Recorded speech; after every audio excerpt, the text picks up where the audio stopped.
When Peter was helping Joe with his plans, he also did his own think, talk, plan process. Even though he didn't have a diagnosis of a serious illness, he knew from the workshop it was still a good idea. He had a bucket list of things he wanted to do before he died, and decided that he was ever seriously sick, he would want just enough treatment so he could finish his bucket list, no matter how sick he felt from it.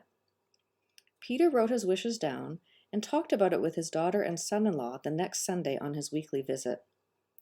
Although it was sad to think about what would happen if Peter ever got sick, his family was thankful that they would know how to direct his treatment in line with his wishes.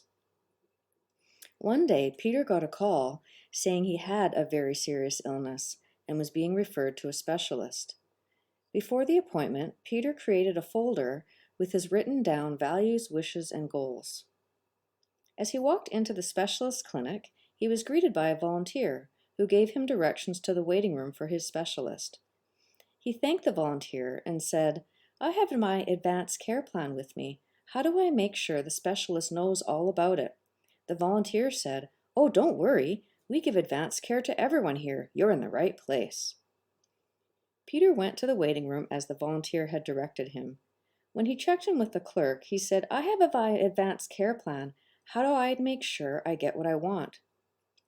The clerk looked offended and said, "Well, we can't give everyone exactly what they want. We are short-staffed, you know."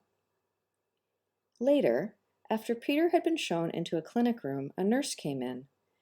Peter said, "I've thought about my advanced care plan. Can I tell you about it?"